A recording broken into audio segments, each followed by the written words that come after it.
An Austin father facing one of the worst heartbreaks a parent can ever go through, mourning the death of his daughter. Police say she was killed by a man who'd been allowed out of jail on a personal recognizance bond a little over 2 weeks before she was killed. Now, those bonds, more commonly known as PR bonds, allow a defendant out of jail without paying, as long as they promise to show up for future court appearances. And the victim's father says he just wants to know why the suspect was allowed out of jail, given his criminal history. It was a life-changing moment.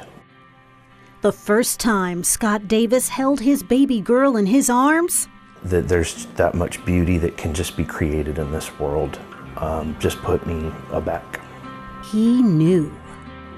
I knew that I needed to get my act together because I had somebody important to take care of. His mission in life was to keep Naomi safe and make sure she never doubted how much she was loved. We would spend a lot of time talking, but there's a lot of things that she kept hidden from me. Some of the things that she were hiding were pretty bad. Pretty bad. That's how Davis says Naomi's friends described her abusive relationship with her boyfriend, 20-year-old Martin Rodriguez, a convicted felon. So bad that after Rodriguez was arrested again in December on a felony charge of illegally possessing a gun, Naomi hired an attorney for him. They initially set his bond at $100,000. And my daughter paid an attorney $1,700, and that attorney was able to get that bond reduced to a PR bond. Rodriguez was released on December 15th. Davis says Naomi broke up with him just days before police say Rodriguez then shot and killed Naomi and tried to take his own life, but he survived. I still don't think that I've fully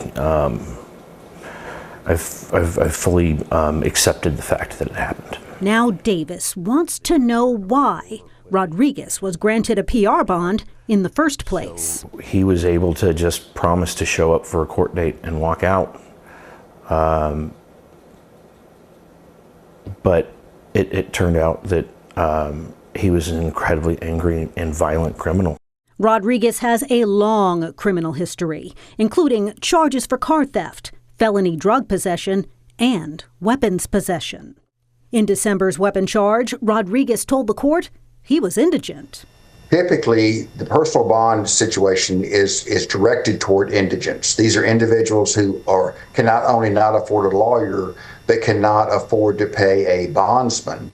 Retired Judge Charlie Baird says PR bonds are typically granted in misdemeanor cases and felony cases that don't involve acts of violence. These are very, very tough decisions for judges. And after taking a closer look at Rodriguez's case, the fact that the prior offenses concern me and the fact of his transient nature concern me very much.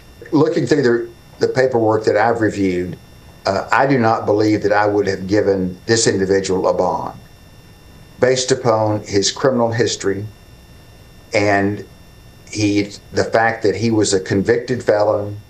It's obvious she was Daddy's little girl. Yeah.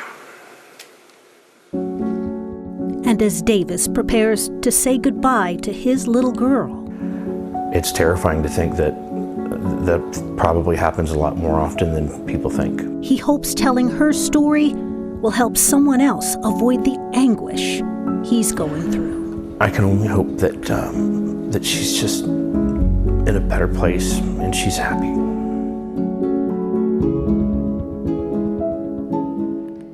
The Texas legislature has taken steps in the past to address bond reform. Last spring, lawmakers considered Senate Bill 1318, which would have allowed judges to deny bail to people accused of certain crimes, like unlawful possession of a firearm, which Rodriguez was charged with in December. It passed in the Senate, but not the House. They also considered Senate Joint Resolution 44, which would have prompted a constitutional amendment election that could have allowed judges to deny bond in certain cases involving violent or sexual crimes or trafficking. That bill also got through the Senate, but but stalled in the House. Naomi's family and friends plan to hold a memorial service in her memory at Zilker Park on January 31st.